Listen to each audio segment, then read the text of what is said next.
These are just technical issues we have now because, for instance, we have a digital time clock system. That system just can't do some of the things that are said in this anymore. Here's our solution, but we need to make an amendment to language. And then we'll also, the other big one for me will be the discipline policy. And we'll explain that more when we get to it. That's further down the line to give you kind of a context. But Derek did an incredible job putting together the memo. It's the first 3 pages of the section. If you want to brief over that, if there's something specific you'd like me or Derek to cover or talk about, we did implement all the recommended changes from the Personnel, Finance, and Audit Committee. Once we had all that put together, we took it to department head meeting and we presented to all the department heads and then gave them the language to share with employees or let us know about any questions, concerns, or changes. We didn't get anything back, and so we've moved it forward now. And that is the status of this first section of the handbook. Any questions or comments for Greg?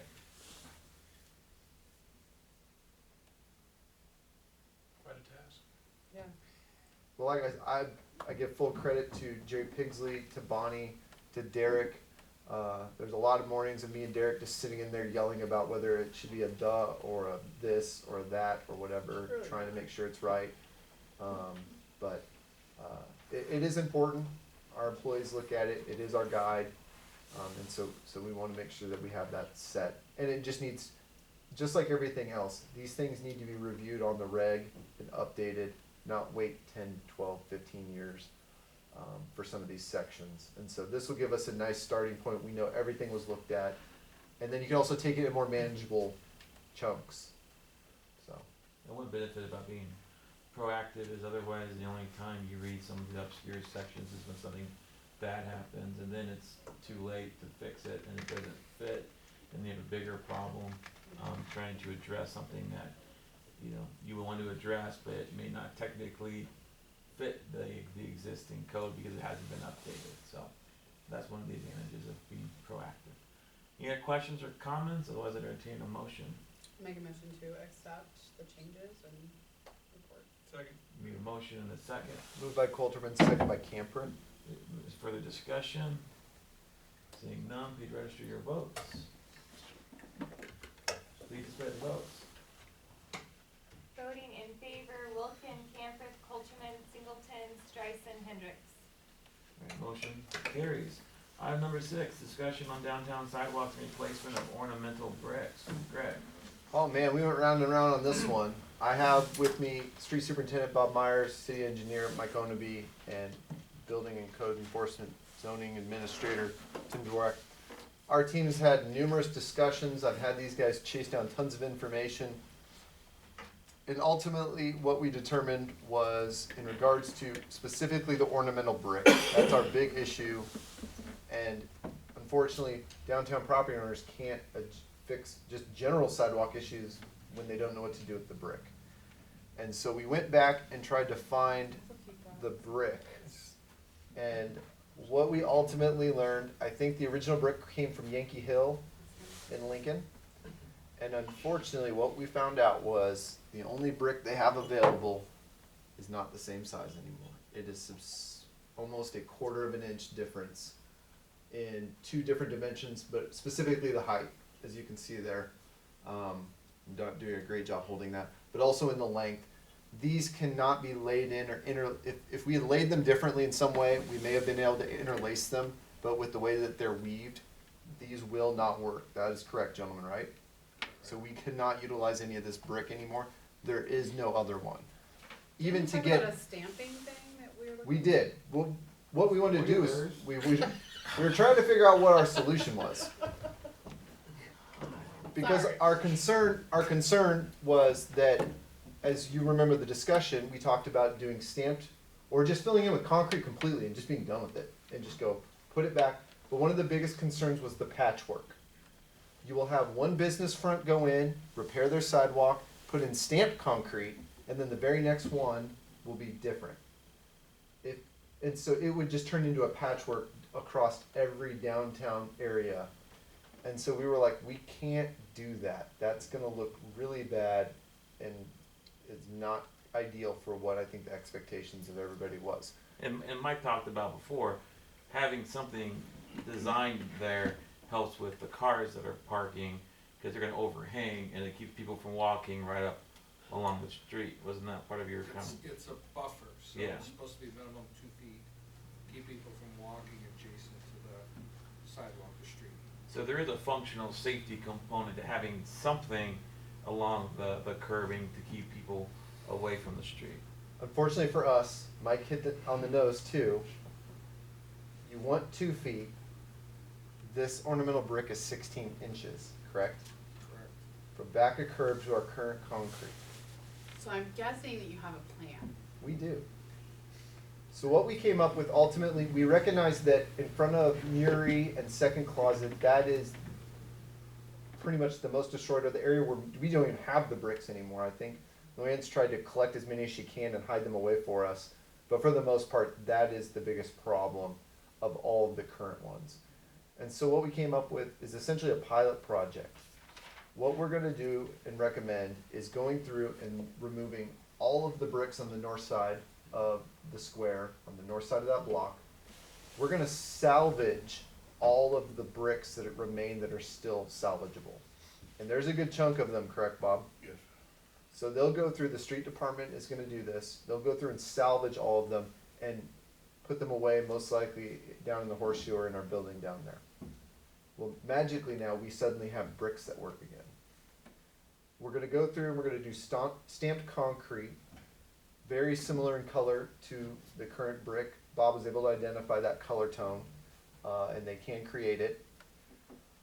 We found a 16-inch roller, which is not a standard roller for rolling stamped concrete, but Bob was able to locate one with a workable weave in it. It's not gonna look exactly the same as what we have out there now, but we will do that.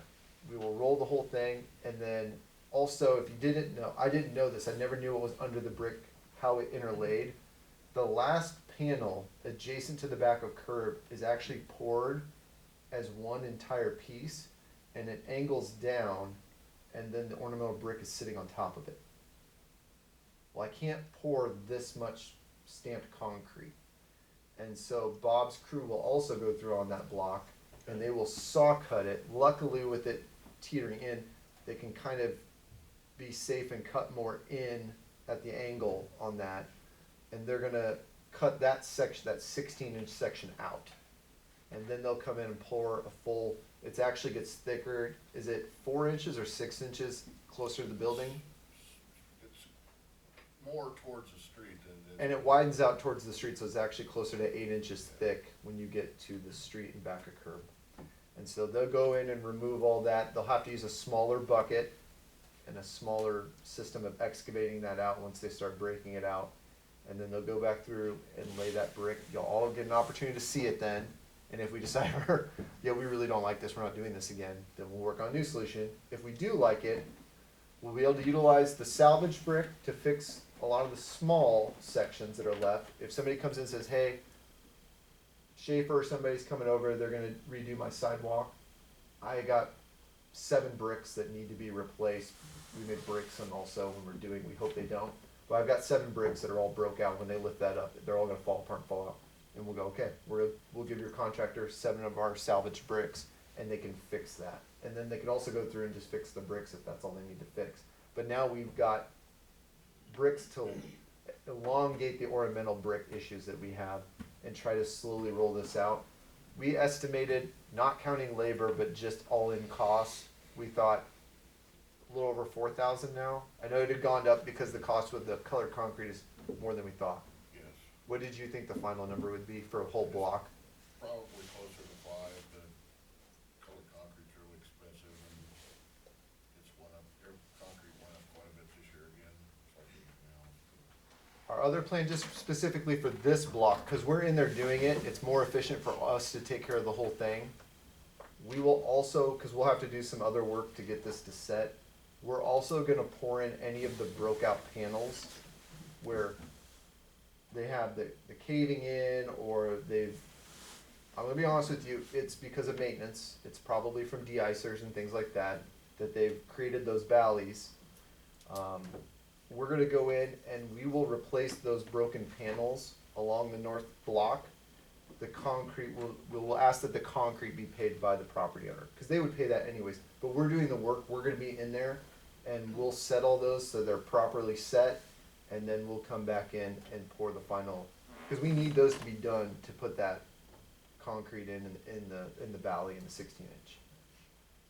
We'll most likely also, we'll probably remove any of the tapers that used to come in on the corners. I think that was our plan, is that correct? Where it turns the corner at a 90 degree, we'll probably remove those at least on that side. Unless they're in functional system and we could integrate it, but most likely they'll just be removed and that panel will be poured all the way over.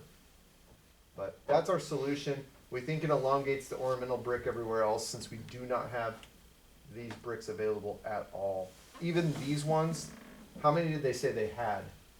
Do you remember? 2,500 and then And that's it. that they're gone and they're not getting more, and they said the only place you're getting them is California, and your shipping costs, it like triples the cost of these things. Yeah.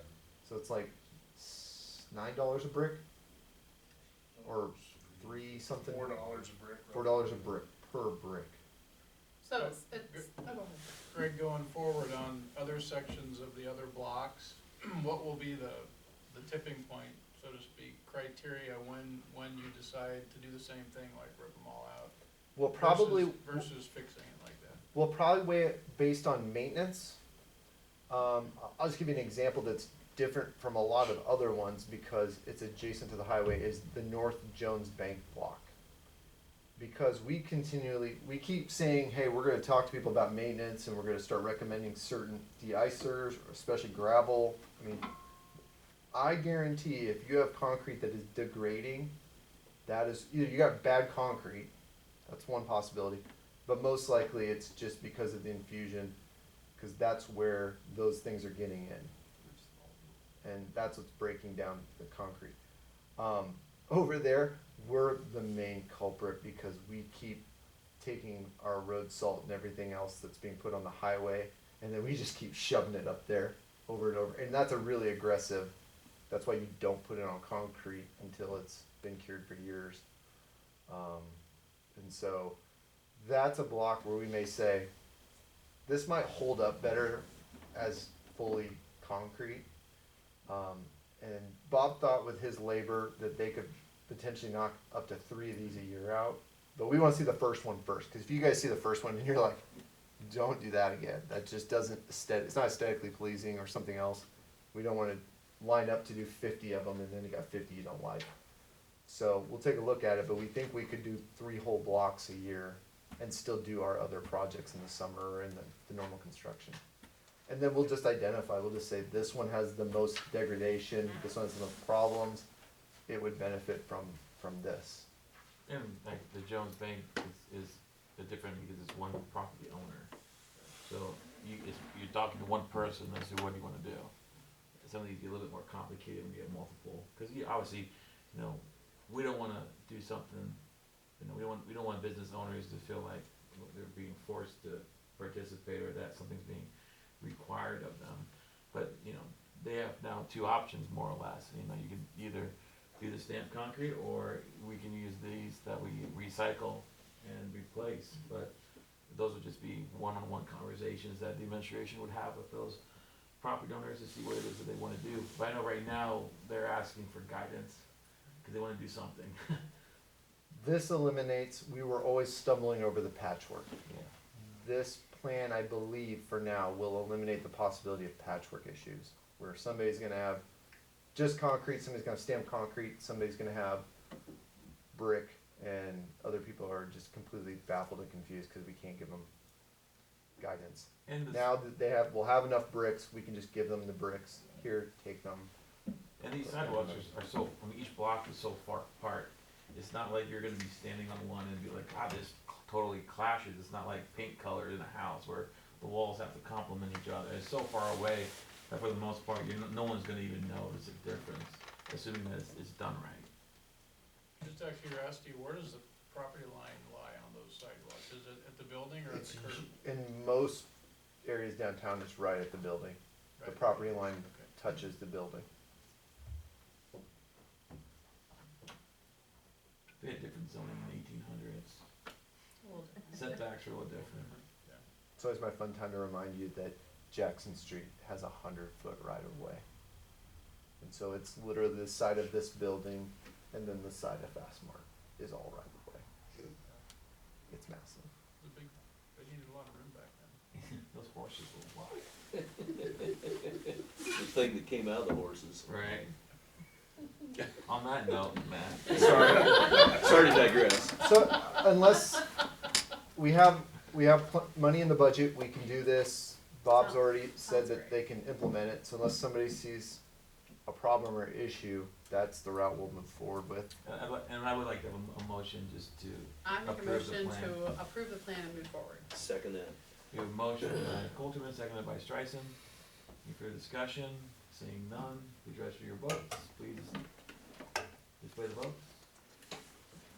Voting in favor, Wilkin, Camphor, Coulterman, Singleton, Streisand, Hendricks. Motion approved.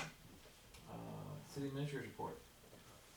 I can answer any questions you have. The biggest ones I've been working on is we have a lot of LB 840 TIF items that you guys have approved lately, so I'm working on a lot of follow-up on those.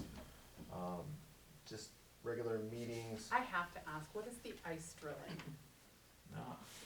But Glad somebody reads this. that was just in there to see if anyone actually read the report. Ever heard of Ice Town?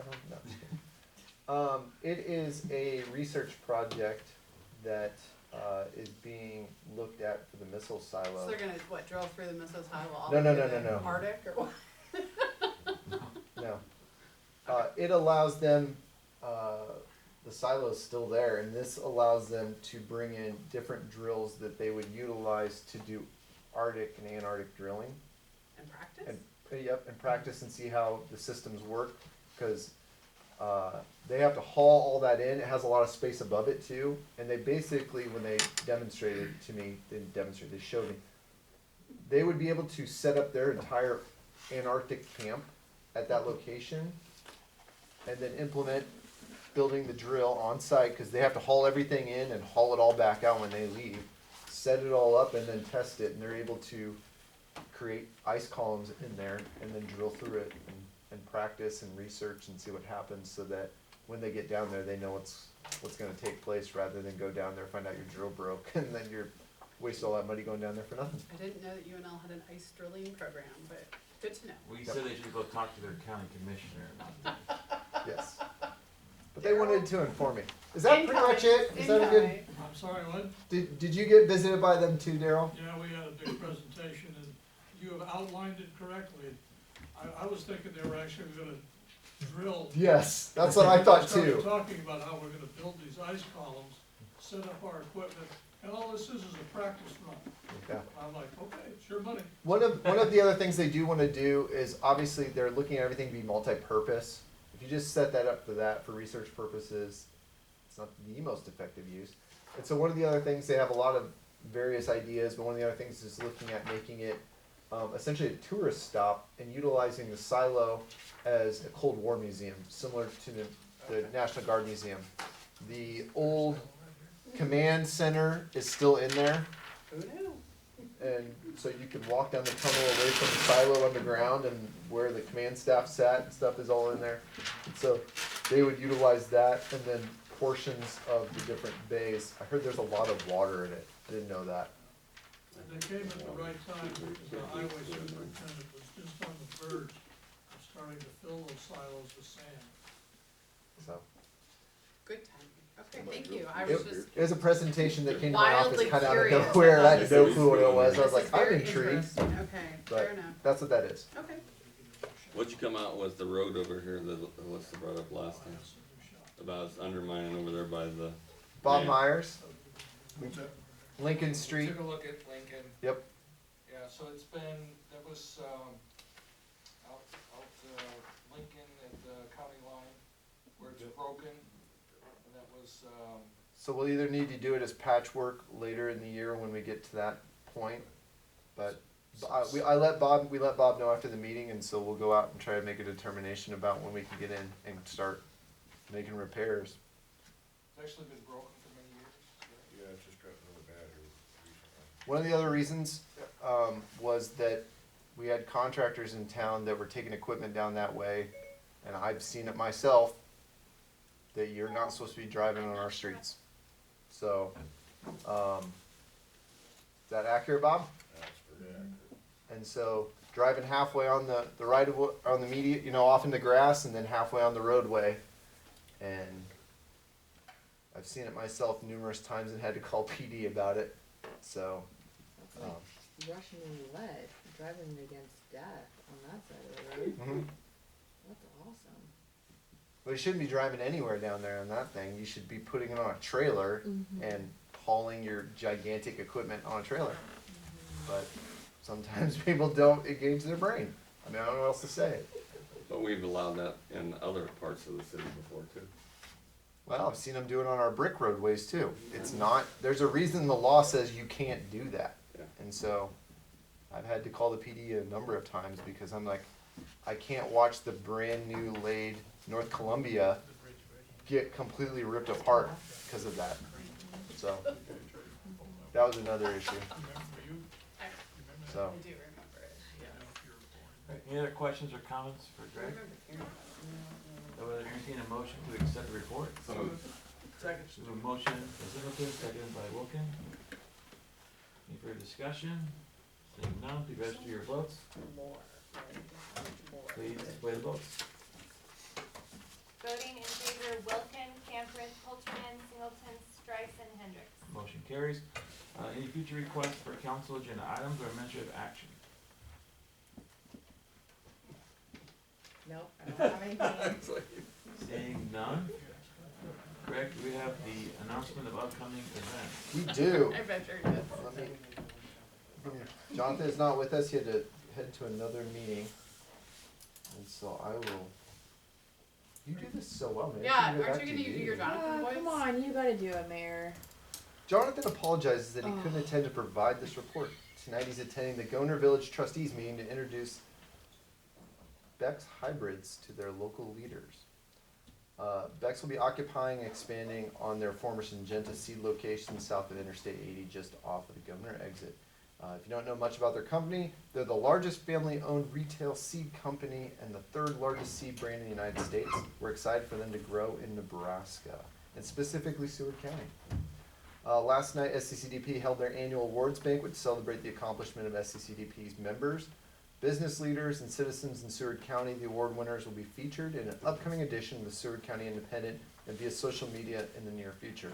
Thanks to the mayor and city council member Hendricks for attending and supporting the event.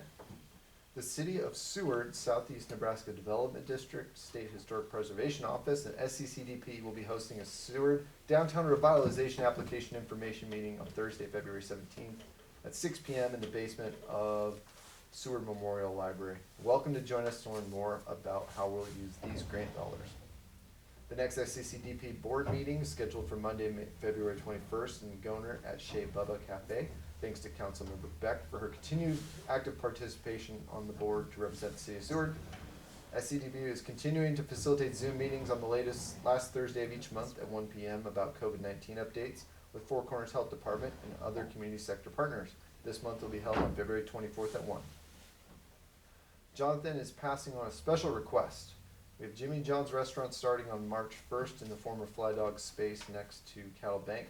They're going to be very busy for the first 3 to 6 months. If you typically park on the courthouse square, especially on the east side, please consider moving your vehicle to 24-hour parking at least during these first 6 months of operations to help with customer traffic.